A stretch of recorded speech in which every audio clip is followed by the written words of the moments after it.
अब आप देखेंगे ये आज के दैनिक जागरण का संपादकीय पाठ है। और मैं बार बार आप लोगों से कह रहा हूँ कि जो संपादकीय पाठ है ये आपको प्रीलिम्स में, आपको मुख्य परीक्षा में जब आप लोग आंसर राइटिंग करते हैं, निबंध लिखते हैं और फिर आप देखते हैं कि इंटरव्यू में हर जगह आपको मदद पहुंचाता है, फायदा पहुंचाता है। और फिर आप लोगों को एक सामान्य जानकारी भी यहाँ से मिलती है। लोकतंत्र पर ही सवाल है वंशवाद।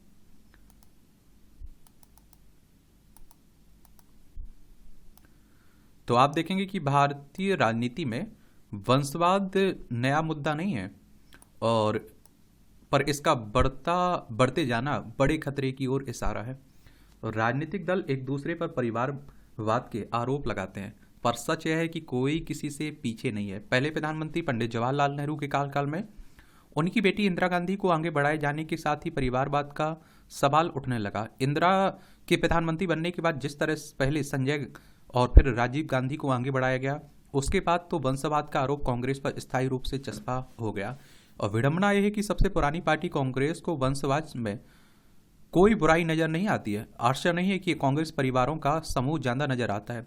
सबसे पहले लोकतंत्र की विद्रूपता देखिए तो दल और नेता वंशवाद के लिए कभी कांग्रेस को कोसते थे। वे अपने वंश बैल बढ़ाने में उससे भी आगे निकल गए हैं। क्षेत्रीय दल तो है ही परिवार केंद्रित, बाकी हाल भी अलग नहीं है। देश के लिए निर्णायक बताए जा रहे 2024 के लोकसभा चुनाव में भी वंशवाद सर्वत्र है।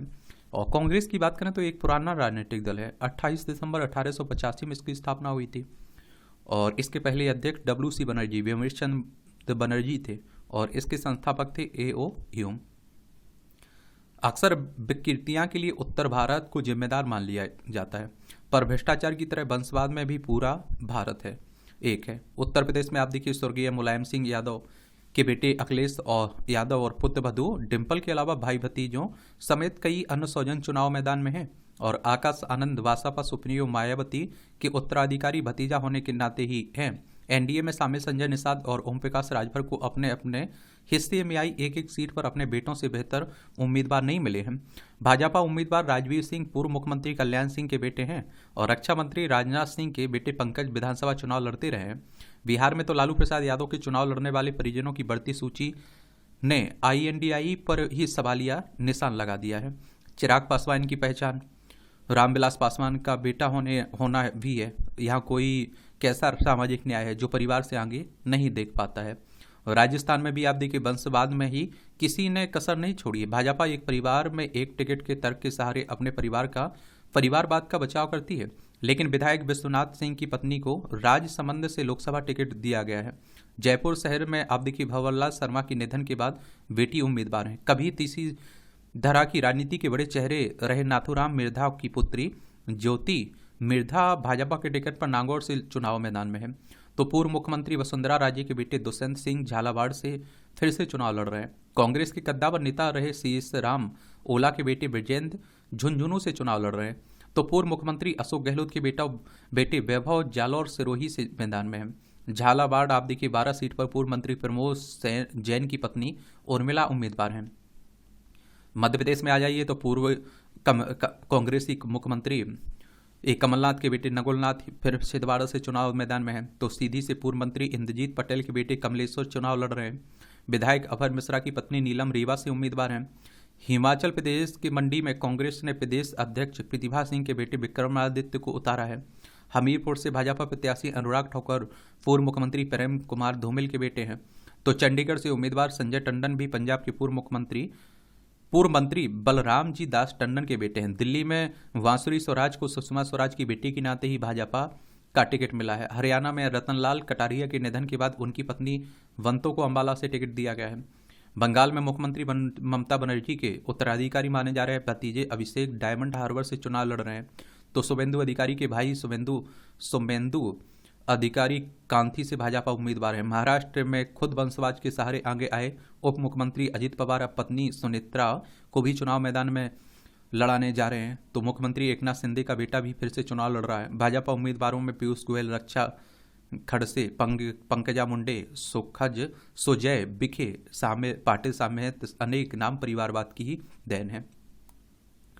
तो ऐसा नहीं कि एक पार्टी पर इस तरह के आरोप लगे, हर पार्टी में आपको देखने को मिल जाएंगे। कर्नाटक में कांग्रेस ने कम से कम 9 मंत्रियों समेत दर्जन भर नेताओं के रिश्तेदारों को टिकट दिया है, जिसे मुख्यमंत्री सिद्धरामैया जनता की मांग बता रहे हैं। मल्लिकार्जुन खड़गे अपने बेटे प्रियांक के कर्नाटक में मंत्री होने के बावजूद दामाद राधाकृष्णन को गुलबर्गा से चुनाव लड़ाने का मोह नहीं छोड़ पाए हैं। और उप मुख्यमंत्री डीके शिव कुमार के भाई सुरेश बेंगलुरु ग्रामीण से चुनाव मैदान में हैं। भाजपा के वरिष्ठ नेता के.एस. ईश्वरप्पा ने अपने बेटे को टिकट न मिलने पर पूर्व मुख्यमंत्री वी.एस. येदियुरप्पा के बेटे वी.वाई. राघवेंद्र के विरुद्ध निर्दलीय चुनाव लड़ने का ऐलान कर दिया है। और येदियुरप्पा के दूसरे बेटे बी.वाई. विजयेंद्र विधायक के साथ साथ कर्नाटक भाजपा अध्यक्ष भी है। लोकसभा चुनाव लड़ रहे पूर्व मुख्यमंत्री बसवराज बोम्मई भी पूर्व मुख्यमंत्री एस.आर. बोम्मई के बेटे हैं। पूर्व प्रधानमंत्री एच.डी. देवगौड़ा के बेटे पूर्व मुख्यमंत्री एच.डी. कुमारस्वामी और पौत्र प्रज्वल रेवन्ना अपनी पार्टी जद के उम्मीदवार हैं। तो बेंगलोर ग्रामीण सीट पर देवगौड़ा के दामाद सी.एन. मंजूनाथ भाजपा के हैं। यह सूची लंबी है। और वंशवाद के पोषक तर्क देते कि आखिरकार तो जनता ही चुनती है, पर वे यह नहीं बताते कि दशकों तक काम करने वाले कार्यकर्ताओं से पद और टिकट की बाजी नेता का परिजन कैसे मान ले जाता है।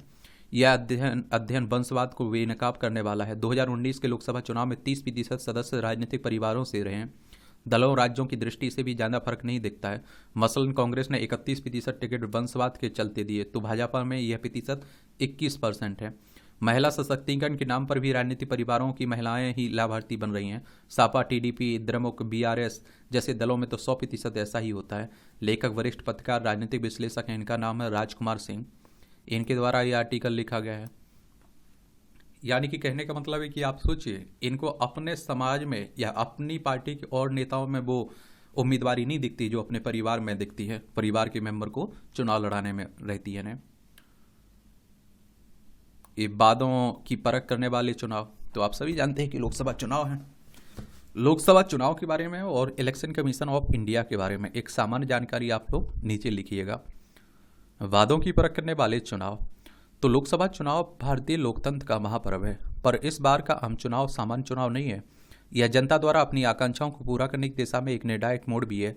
लगभग 97 करोड़ मतदाता अपना और देश का भाग्य तय करेंगे, और इसमें 18 से 35 आयु वर्ग की संख्या 60 करोड़ से अधिक है। और पहली बार जन वाले मतदाता बने युवा 1.8 करोड़ देखने को मिलेंगे। और यह जानना दिलचस्प होगा कि खासतौर से 35 से कम आयु वाले युवाओं की क्या आकांक्षाएं हैं। अमेरिकी ड्रीम की तरह आज भारतीय युवाओं का भी अपना एक इंडियन ड्रीम है। और लोकतंत्र जनता के द्वारा, और जनता की सरकार तो है, पर सबसे ऊपर यह जनता के लिए सरकार है, यानी जनता के सपनों को पूरा करने के लिए सरकार है। मोबाइल फोन, इंटरनेट, मीडिया आदि की वजह से आज का भारतीय युवा सूचनाओं से लैस और दुनिया में हो रही सामाजिक आर्थिक प्रगति से परिचित है। वह भी विकसित दुनिया खासतौर से संसार के रोल मॉडल कहने लाने वाले देश अमेरिका के युवाओं के साथ कदमताल करना चाहता है। और 1931 में जेम्स ट्रूसलो एडम्स ने अपनी पुस्तक द एपिक ऑफ अमेरिका में अमेरिकन ड्रीम की परिभाषा देते हुए कहा कि चाहे किसी भी सामाजिक वर्ग या वंश, परिवार या परिस्थितियों से आए हो, हर अमेरिकी के लिए अपनी क्षमता के अनुरूप सफलता, समृद्धि और बेहतर जीवन के अवसर होने चाहिए। अमेरिकी ड्रीम की ही तरह आज भारतीय युवा भी अपने लिए ऐसी राजनीतिक आर्थिक व्यवस्था की कल्पना करता है जहां आर्थिक, सामाजिक राजनीतिक रूप से उसे ऊर्ध्व गतिशीलता का समुचित अवसर मिल सके। वह आर्थिक रूप से आत्मनिर्भर और विकसित होते भारत में अपने लिए अवसर देख रहा है और तेजी से हो रहे आर्थिक सामाजिक विकास में अपनी हिस्सेदारी भी चाहता है। देश के विद्यार्थियों, श्रमिक कामगारों, ऑफिस माल में काम करने वालों और निम्न मध्यम वर्ग एवं मध्यम वर्ग के लोगों में भारत के भविष्य को लेकर आशा का भाव है और वे अपनी स्थिति से पूर्ण संतुष्ट तो नहीं है, लेकिन बेहतर भविष्य को लेकर आशान्वित हैं और इसलिए जाति, क्षेत्र, मजहब आदि से परे हटकर भी सोच रहे हैं। इसका एक कारण तो यह भी है कि बीते 10 वर्षों में 10वीं बड़ी अर्थव्यवस्था वाला भारत आज पांचवी सबसे बड़ी अर्थव्यवस्था बन गया है। 2027 तक तीसरी सबसे बड़ी अर्थव्यवस्था बनने वाला है। दूसरा कारण देश का रोटी, कपड़ा, मकान के मुद्दे से बाहर निकल आना और ग्लोबल इकोनॉमी में उभरते नए भारत में युवा वर्ग अपनी पर्याप्त हिस्सेदारी देख रहा है। आज जहां मध्यम या निम्न मध्यम वर्ग के लिए अवसर है, वहीं गरीबों के लिए भी संभावनाओं के द्वार खुल रहे हैं। पिछले 10 वर्षों में महिलाओं के साथ इस वर्ग के लोगों की स्थिति में व्यापक परिवर्तन आया। नीति आयोग की रिपोर्ट के अनुसार भारत में गरीबी दर वित्त वर्ष 2013-14 में 29.17% से घटकर 2022-23 में आप देखिए 11.28% रह गई। ये नीति आयोग योजना आयोग को प्रतिस्थापित करके 2015 में आया था। और इस वर्ग में 2 जून की रोटी की आज से आगे भी बेहतर जीवन अर्थात इंडियन ड्रीम का भाव जागने लगा है। लेकिन प्राचीन सभ्यता वाले भारत का सपना अमेरिकी सपने से कुछ विशिष्ट है। अमेरिकी आकांक्षा केवल भौतिक उपलब्धि तक सीमित है। भारतीय आकांक्षा में प्राचीन विरासत और सांस्कृतिक उपलब्धि को लेकर भी सजगता है। वास्तव में ग्रेट इंडियन ड्रीम्स का आर्थिक और राजनीतिक पक्ष तो है ही, एक सांस्कृतिक पक्ष भी है। और इसलिए अयोध्या में राम मंदिर का निर्माण और सनातन धर्म जैसे विषय भी चुनावी भाषणों में सुनाई दे रहे हैं। आज का भारत सदियों की गुलामी के बाद अपनी विरासत के प्रति सजग है और वह उसे संजोए रखना चाहता है। इस ग्रेट इंडियन ड्रीम्स को साकार करने के लिए युवा जब राजनीतिक नेतृत्व की तरफ देखता है तो उसके पास 2 ही विकल्प होते हैं। एक तरफ भाजपा के नेतृत्व वाला एनडीए और दूसरी तरफ आप देखिए कांग्रेस नेतृत्व वाला आईएनडीआई। और दोनों ने अपने अपने घोषणा पत्र पेश कर दिए हैं और उनके नेताओं की ओर से जनता को लुभाने के लिए तरह तरह के वादे भी किए जा रहे हैं। और जनता विभिन्न दलों के वादों की पड़ताल इस आधार पर कर रही है कि किसने सत्ता में रहते समय क्या किया और कौन अपने वादों को पूरा करने की क्षमता रखता है।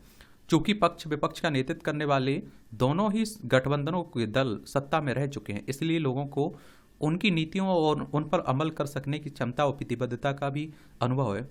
और भारतीय युवा की यह अपेक्षा है कि वह इसलिए अपने सपने को साकार करने से वंचित ना रह जाए कि वह अमुक जाति या मजहब या क्षेत्र से नहीं है। निस्संदेह रोजगार एक मुद्दा है, लेकिन यह हर कोई जानता है कि सरकारी नौकरियां सीमित हैं। किसी भी देश और यहाँ तक कि विकसित देशों तक में रोजगार सरकारी नौकरियों के सहारे पूरा नहीं होता है। इसे आज के युवा भी समझते हैं और इसलिए भी यह देख रहे हैं कि देश में कहाँ किस तरह के उद्योग धंधे विकसित हो रहे हैं। अब तक एक बड़ी संख्या में युवा नौकरी मांगने के बजाय नौकरी देने वाले बन रहे हैं और या फिर बनना चाहते हैं। मतदाता और खासतौर से युवा वोटर किस आधार पर वोट करेंगे, इसकी एक अलग झलक पहले चरण के मतदान में भले ही दिख जाए, लेकिन आप देखिए अंतिम परिणाम तो 4 जून को ही पता चल सकेगा। लेखक दिल्ली विश्वविद्यालय में सीनियर प्रोफेसर हैं डॉक्टर निरंजन कुमार के द्वारा यह आर्टिकल लिखा गया है। प्राण बल। किसी कार्य को पूर्ण करने के लिए बल की जरूरत होती है। बल के अभाव में कोई कार्य संभव नहीं होता है। बल को ऊर्जा शक्ति पावर के नाम से भी आप लोग जानते हैं। मनुष्य को निज जीवन में 4 बल जरूरी है: शरीर बल, मनोबल और आत्मबल, ब्रह्मा बल।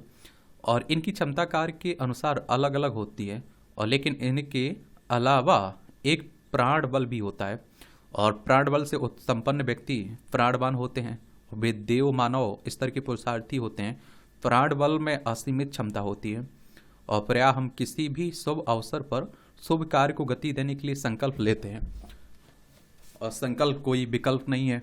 संकल्प लेते ही हमसे ब्रह्मा की शक्ति जुड़ जाती है और प्राण बल से संपन्न प्राणवान व्यक्ति ही शुभ संकल्प ले सकता है और ऐसे व्यक्ति द्वारा संकल्प लेने के पश्चात कार्य जरूर पूरा होता है, क्योंकि प्राणवान व्यक्ति का तन मन लक्ष्य को पूर्ण करने में अग्रसर हो जाता है। और वहीं जब कार्य के पूरा होने में संदेह होता है, उस अवस्था में मनुष्य का मन नकारात्मकता से भरा होता है।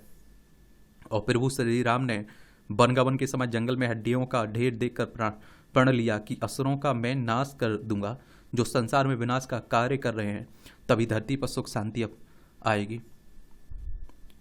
और प्राण बल संपन्न व्यक्ति से देश एवं समाज के हित की आशा करना मंगलकारी है। वित्यागी बलिदानी संस्कृति के महानायक होते हैं। प्राणहीन से सहयोग के बारे में सोचना अपना समय निरर्थक गंवाना है।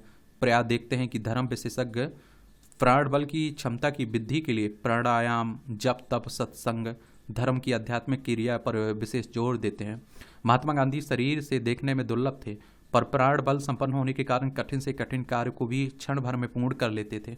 प्राण बल संपन्न व्यक्ति ही इस धरती पर लंबे समय तक जीवित होते हैं। प्राणहीन तो मुर्दा तुल्य होते हैं। ये अच्छा कॉलम लिखा जाता है, देख लिया करिएगा। ये द्वयम दर्जे के उत्पाद। अब आप देखते हैं कि इस पर हैरानी नहीं है कि बहुराष्ट्रीय कंपनी नेस्ले के उत्पाद सेरेलेक के बारे में यह सामने आया कि विकसित देशों के मुकाबले भारत में उसमें चीनी की मात्रा कहीं ज़्यादा है। चूंकि यह आरोप एक स्विस जांच एजेंसी ने लगाया है, इसलिए उसकी गंभीरता बढ़ जाती है। और नेस्ले के इस दावे में संदेह को और बढ़ा दिया है कि वह भारत में भी अपने इस उत्पाद में चीनी की मात्रा लगातार कम कर रही है। और प्रश्न यह है कि विकसित देशों की तुलना में वह भारत में अपने इस उत्पाद में चीनी की मात्रा ज़्यादा रखी क्यों रही थी, वह भी तब जब उसे शिशुओं के लिए पोषक आहार बताया जाता है। और आखिर ऐसा तो है नहीं कि भारतीय ग्राहकों ने ऐसी कोई मांग की हो कि उन्हें अपने शिशुओं के लिए चीनी की अधिक मात्रा वाला सेरेलैक चाहिए। ध्यान रहे कि नेस्ले वही कंपनी है जो अपने एक अन्य उत्पाद मैगी की गुणवत्ता को लेकर भी विवादों के घेरे में आ चुकी है। और नेस्ले कोई इकलौती बहुराष्ट्रीय कंपनी नहीं है जिस पर यह आरोप लगा है कि वह विकसित देशों की तुलना में भारत और इस जैसे अन्य देशों को में अपने उत्पादों की गुणवत्ता से समझौता करती है या फिर द्वयम दर्जे के उत्पाद खपाती है। इस तरह के आरोप अन्य अनेक बहुराष्ट्रीय कंपनियों पर भी लगते हैं। और यह चिंताजनक है कि बहुराष्ट्रीय कंपनियों के अनेक खाद्य या फिर पेय पदार्थ वे होते हैं जिनके बारे में यह प्रचार किया जाता है कि वे सेहत के लिए बेहद लाभकारी या पोषण से भरपूर हैं। बहुराष्ट्रीय कंपनियों ने खाद्य और पेय पदार्थों को लेकर यह शिकायत सुनाई ही देती रहती है कि पश्चिमी देशों में उनकी जैसी गुणवत्ता होती वैसी भारत में नहीं होती है। यानी कि भारत को कमज़ोर समझ रहे हैं वो, कि जो कहीं नहीं बिका वो भारत में बेच देंगे। यह शिकायत उन भारतीयों में आम है जो प्रायः अमेरिका, यूरोप, कनाडा और ऑस्ट्रेलिया आदि जाते रहते हैं। और समस्या केवल खाद्य या फिर पेय पदार्थ, दवाओं अथवा सौंदर्य उत्पादों तक ही सीमित नहीं है। बहुराष्ट्रीय कंपनियों के अन्य उत्पादों के बारे में भी यह शिकायत रहती है कि यह एक तथ्य है कि कई बहुराष्ट्रीय कंपनियों ने अपने उत्पादों अथवा सेवाओं के लिए विकसित और विकासशील देशों के लिए अलग अलग मानदंड बना रखे हैं। अब इनमें इंटरनेट मीडिया कंपनियां भी शामिल हो गई हैं। यह भी किसी से छिपा नहीं कि अनेक चीनी कंपनियां भी पश्चिमी देशों के लिए अलग गुणवत्ता वाले उत्पाद बनाती हैं और एशियाई अफ्रीकी देशों के लिए अलग यानी कम गुणवत्ता वाले। इसका एक कारण इन देशों में गुणवत्ता संबंधी मानकों का सही तरह पालन न किया जाना है। इस समस्या से भारत भी ग्रस्त है। बहुराष्ट्रीय कंपनी के दोहरे दंडों ने और उनके द्वयम दर्जे के उत्पादों से तभी बचा जा सकता है जब गुणवत्ता संबंधी नियम कानूनों पर सख्ती से अमल किया जाएगा। दवाओं में खोट। तो अस्वस्थ होने पर व्यक्ति इस विश्वास से दवा लेता है कि वह स्वस्थ होगा, लेकिन जब दवा की गुणवत्ता में खोट हो कैसे स्वस्थ हो सकते हैं। केंद्रीय दवा नियंत्रण मानक संगठन हर माह देश भर के बाजार से दवा के सैंपल लेकर जांच करता है। हर महीने जारी ड्रग्स अलर्ट में कई दवाओं मानकों की कसौटी खरा नहीं उतरती। इस साल के पहले 3 महीने में 163 दवाओं के सैंपल फेल होना चिंता का विषय है और इनमें हिमाचल प्रदेश के बद्री समेत राज्य के अन्य स्थानों पर निर्मित 56 दवाएं भी शामिल हैं जिनकी गुणवत्ता खराब पाई गई है। जांच में ऐसे बिंदु भी सामने आए हैं जो बताते हैं कि कई कंपनियों के लिए दवा उत्पादन सिर्फ कमाई करने का जरिया है। यानी कि डायरेक्ट आप देखिए हमारे स्वास्थ्य से खेला जा रहा है। इससे चाहे किसी के स्वास्थ्य के साथ खिलवाड़ ही क्यों ना हो, कंपनियों को सिर्फ लाभ की चिंता रहती है। कई दवाओं के निर्माण में घटिया कच्चे माल, एक्टिव फार्मास्यूटिकल्स इंग्रेडिएंट्स का उपयोग किया जा रहा है और यहाँ तक कि निर्माण के समय बरती जाने वाली सावधानियों की तरफ भी ध्यान नहीं दिया जाता और कई दवाओं की रैपर पर गलत डिस्क्रिप्शन प्रिंट की गई जबकि कुछ दवाओं की घुलनशीलता पर प्रश्न उठे हैं। बड़ा सवाल है कि लोगों के स्वास्थ्य से जुड़े इस महत्वपूर्ण उद्योग में क्या दवाओं के उत्पादन में जुटे हाथ दक्ष नहीं है या फिर उनमें इतनी गंभीरता नहीं है कि लोगों के जीवन पर इससे क्या प्रभाव पड़ेगा। हर माह सैंपल फेल होने और स्टॉक वापस मंगवाए जाने की नोटिस जारी करने की परंपरा को तोड़ने की आवश्यकता है। ऐसी कंपनियों को ब्लैक लिस्ट करना चाहिए जिनके सैंपल बार बार फेल हो रहे हैं। सरकारी पक्ष से अपेक्षा है कि दवा उद्योगों को मनमानी करने से रोकें ताकि ऐसी दवाएं बाजार में उतारी ना जाएं जो बीमारी दूर करने के बजाय रोग का कारण बन जाए और लोगों की जिंदगी से खेलें। अच्छे मानसून की खबर से बड़ी उम्मीद। तो मौसम विभाग ने इस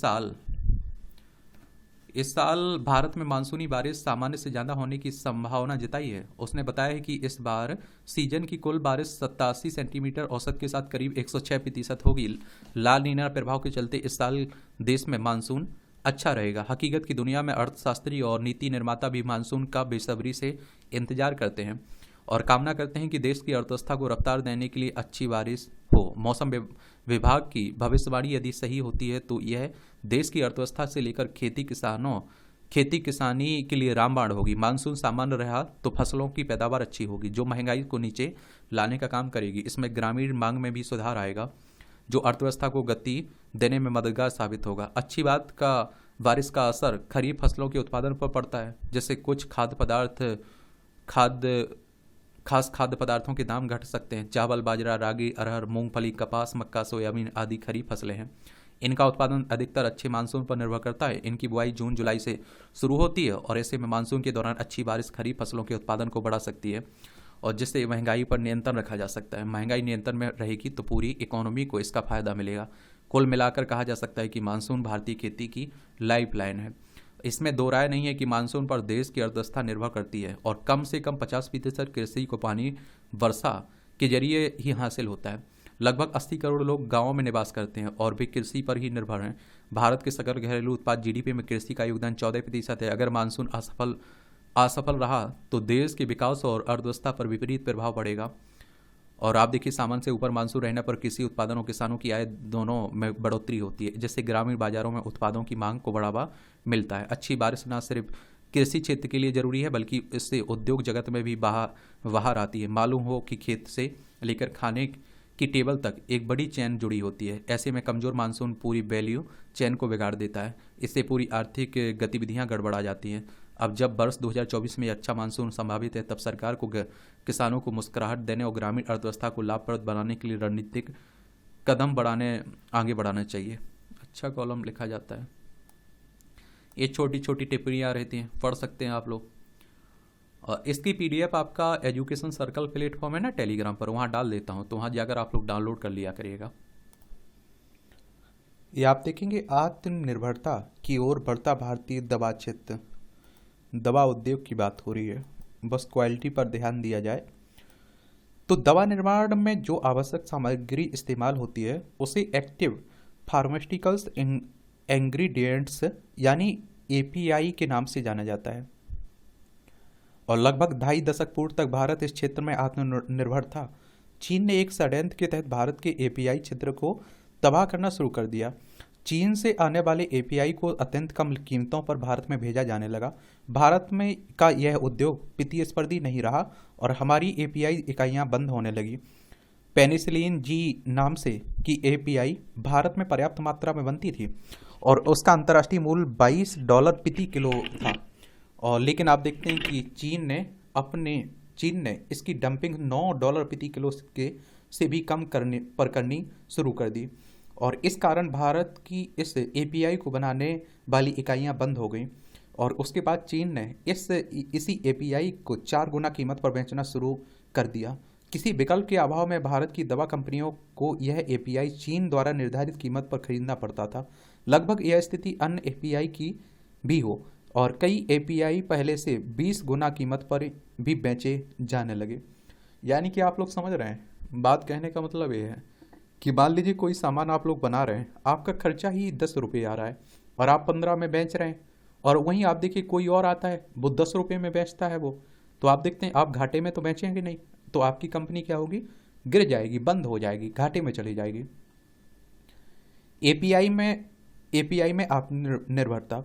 मई 2020 में प्रधानमंत्री नरेंद्र मोदी ने उन सभी वस्तुओं जिनका उत्पादन चीन और अन्य देशों द्वारा डंपिंग के कारण बाधित हो गया था, उन उद्योगों को पुनर्जीवित करने एवं विदेशी निर्भरता को समाप्त करने के उद्देश्य से आत्मनिर्भर भारत अभियान की शुरुआत की। प्रारंभिक तौर पर इसके लिए जिन वस्तुओं की 13 श्रेणियों को चिन्हित किया गया था उनमें एपीआई भी शामिल थे और आत्मनिर्भर हेतु अपनाए गए उपायों से एक महत्वपूर्ण उपाय को उत्पादन से समृद्ध प्रोत्साहन यानी कि प्रोडक्शन लिंक्ड इनिशिएटिव के रूप में जाना जाता है। एपीआई क्षेत्र के लिए इस पीएलआई स्कीम में 41 उत्पाद शामिल किए गए जिनके लिए 20,000 करोड़ रुपए की राशि प्रस्तावित की गई और 2020 में आरंभ यह अभियान अपने लक्ष्यों को प्राप्त करने लगा है और देश दवा उद्योग के क्षेत्र में आत्मनिर्भर की ओर अग्रसर है। उदाहरण के लिए पेनिसिलिन जी का भारत में उत्पादन बंद हो गया था और जिस कारण भारतीय उद्योग से इस एपीआई की ऊंची कीमतें वसूली जा रही थी। कई कंपनियों ने अब इसकी उत्पादन इकाइयां शुरू कर दी हैं और माना जा रहा है कि आगामी एकाध माह यानी कि 1 महीने में इस उत्पाद का उत्पादन भी आरंभ हो जाएगा। स्वास्थ्य मंत्री मनसुख मांडविया का कहना है कि पीएलआई योजना अन्य प्रयासों के कारण आज भारत अधिकांश एपीआई में आत्मनिर्भरता हासिल कर चुका है, जिस कारण चीन पर निर्भरता कम हुई है, घटने लगी हैं कीमतें। जैसे जैसे एपीआई के क्षेत्र में आत्मनिर्भरता के सुपरिणाम आने लगे वैसे वैसे एपीआई की कीमतें भी घटने लगी हैं। एपीआई की कीमतों में कोविड के समय से अभी तक 50% की कमी आई है और कोविड काल में जब एपीआई के क्षेत्र में आत्मनिर्भरता के प्रयास शुरू हुए थे हुए थे अब वे फलीभूत होना शुरू हुए। और बुखार की दवा पैरासेटामोल के एपीआई की कीमत जो कोविड काल में 900 रुपये प्रति किलो पहुंच गई थी, वह घटकर 250 रुपये प्रति किलो हो गई रह गई। और जानकारों का मानना है कि भारत में एपीआई उत्पादन में उठाव के चलते चीन का दवा कार्टेल एपीआई और मध्यवर्ती उत्पाद समेत पिछले 6 माह में टूट चुका है। शायद चीन को इस बात का आभास नहीं था कि भारत इतनी बड़ी संख्या में अपने दवा उद्योग को पुनर्जीवित करेगा, और इसलिए आप देखें उसने दुनिया भर के दवा उद्योगों पर कब्जा जमाने की दृष्टि से अतिरिक्त जमा का निर्माण कर लिया था। अब ऊंची कीमत ऊंची क्षमता के कारण चीन में एपीआई की आपूर्ति बहुत अधिक बढ़ने के कारण कीमतों में कमी स्वाभाविक परिणाम है। अब चूंकि देश में भारी मात्रा में एपीआई का निर्माण होना शुरू हुआ है और इनकी घटती कीमतें उसका घोतक हैं, लेकिन सरकार को इस बात का ध्यान रखना पड़ेगा कि जो उद्योग पीएलआई और सतर्क सरकारी नीतियों के कारण पुनर्जीवित हुए हैं भी चीन द्वारा पुनः डंपिंग के शिकार न बन जाएं। पीएलआई स्कीम के तहत जिन उद्यमियों ने निवेश किया था उनकी सबसे बड़ी शंका इसी बात को लेकर थी। भारत सरकार को सजग रहते हुए पीएलआई के क्षेत्र में चीन द्वारा की जा रही डंपिंग को रोकने के लिए हर संभव प्रयास करने होंगे। यह बात केवल एपीआई के मामले में ही नहीं बल्कि अन्य रसायनों के क्षेत्र में भी लागू होती है। रसायन उद्योग के विशेषज्ञों के अनुसार देश में सोडियम साइनाइड के मामले में आत्मनिर्भर लाने के उद्देश्य से यूनाइटेड फास्फोरस लिमिटेड और हिंदुस्तान केमिकल लिमिटेड नामक 2 भारतीय कंपनियों ने 500 करोड़ रुपए की लागत से अपने संयंत्र स्थापित किए हैं। लेकिन इन संयंत्रों के स्थापित होने के बाद से ही चीन, यूरोपीय संघ, जापान, दक्षिण कोरिया ने अपनी उत्पादन लागत में वृद्धि के बावजूद सोडियम साइनाइड की जमीन पर पहुंच कीमत को कम करने के लिए अपनी आर्थिक ताकत का इस्तेमाल कर डंपिंग शुरू कर दिया है।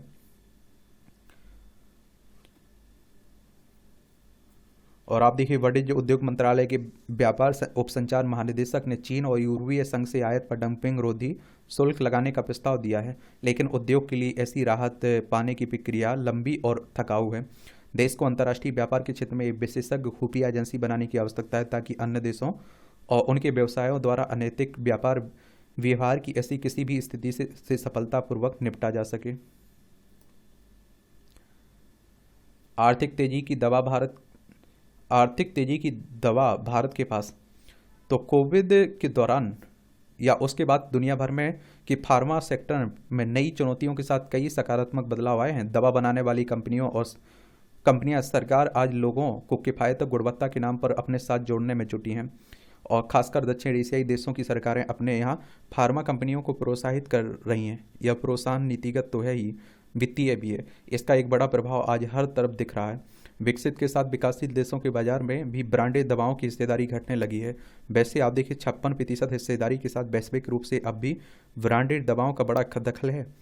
और बड़ा परिवर्तन यह जरूर है कि 36% हिस्सेदारी के साथ जेनरिक और ब्रांडेड जेनरिक दवाओं ने ग्रोथ दिखाया है।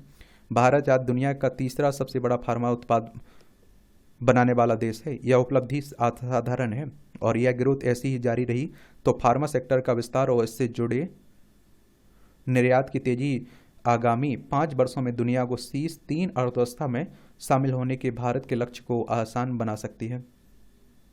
और फार्मा सेक्टर की इस ग्रोथ के समांतर एक दूसरी स्थिति भी है। कोविड के बाद वैश्विक स्तर पर इलेक्ट्रॉनिक्स का बाजार भी खूब गरमाया था और इस दौरान भारत भी एक बड़े इलेक्ट्रॉनिक्स उत्पादक के देश के रूप में उभरा है। अमेरिका, यूरोपीय देशों की कंपनियां इलेक्ट्रॉनिक्स उत्पाद बनाने के लिए चीन की जगह भारत की तरफ आकर्षित हुई हैं। और दोनों स्थितियों को मिलाकर देखें तो इस इलेक्ट्रॉनिक्स और फार्मा दोनों ने एक साथ भारत में जोर पकड़ा है।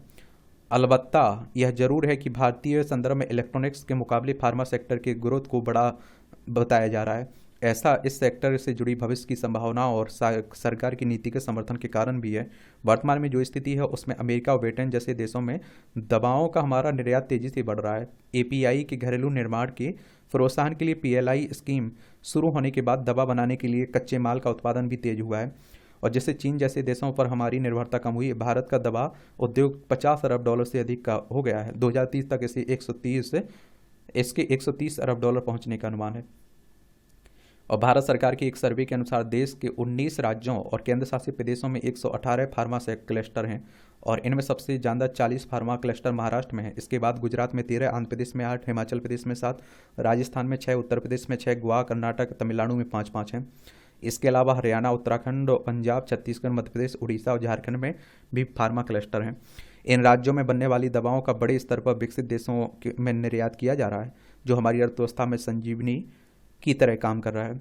और वैश्विक अर्थव्यवस्था में भारत की मजबूत हिस्सेदारी जमाने के लिए फार्मा सेक्टर का बढ़ना सोने पर सुहागा है। कोरोना वैक्सीन की खोज और कई विकसित देशों को इसकी खेप भेजकर हमने अपनी ताकत दिखा दी है। अब हमारे पास मौका है कि स्टार्टअप्स को बढ़ावा देकर हम देश में दवाओं से जुड़े रिसर्च व कच्चे माल के उत्पादन पर विशेष ध्यान दें, ताकि यूरोप में हमारी दवाओं की मांग बढ़े और उसे पूरा करने के लिए हमारे पास पर्याप्त संसाधन हो। आने वाली एक दशक फार्मा सेक्टर की ग्रोथ के लिहाज से बेहद महत्वपूर्ण है और भारत अपने सामर्थ्य से इस सेक्टर में नंबर 1 बनने की तरफ तेजी से कदम बढ़ा रहा है। अच्छी बात है। ये आप देखिए, और इस बार खरगोश जीत गया, तंज कसा जा रहा है। बेपानी होती नदियां, बढ़ रहा है भूगर्भ जल संकट। ये भी पानी का भी संकट आप लोग देख रहे हैं। तो मध्य प्रदेश की राजधानी, माफ करिए, ये प्रदेश की राजधानी रांची में देखते कई नदियां गायब हो गई हैं।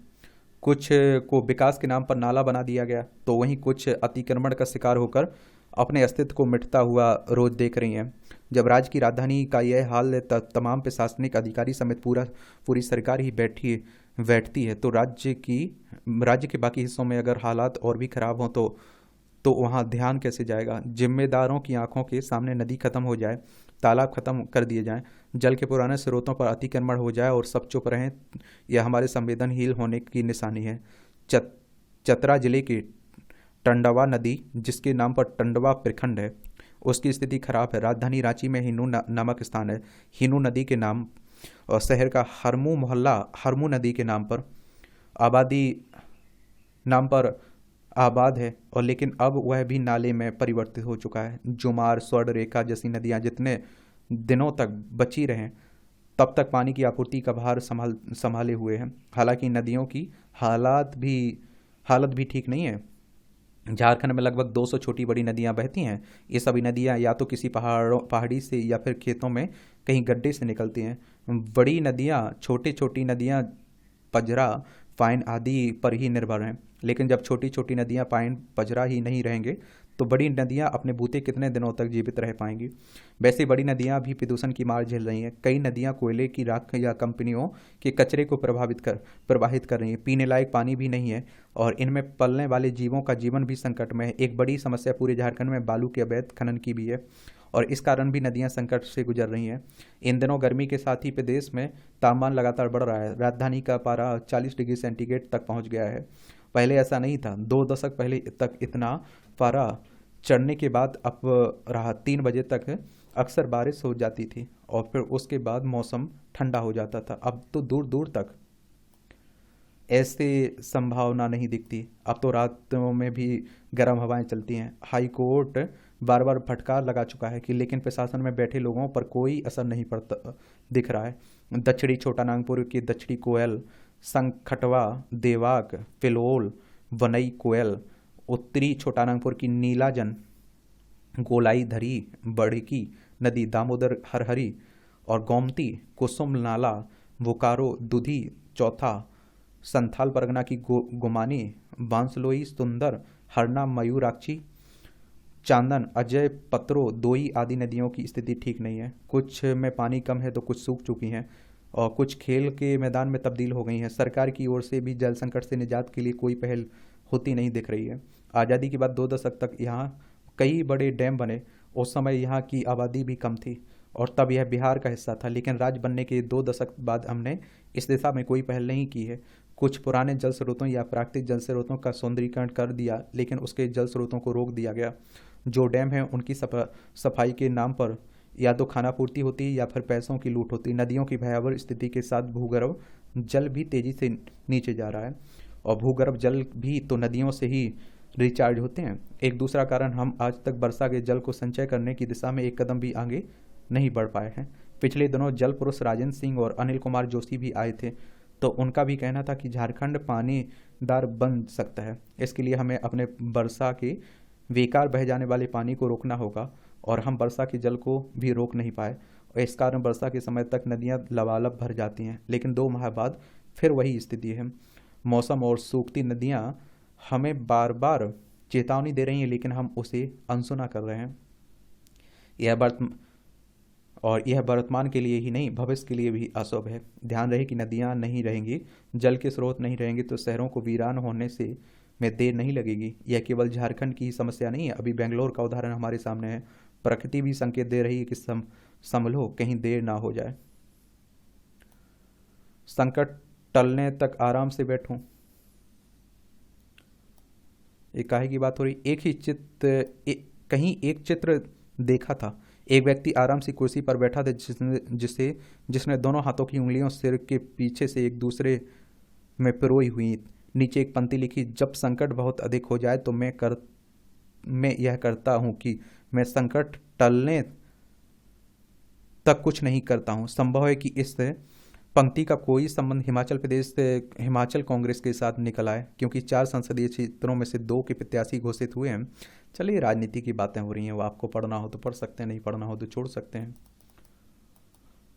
और इस तरह से आप देखेंगे कि आज का जो संपादकीय पाठ है, इसकी कहानी खत्म होती है।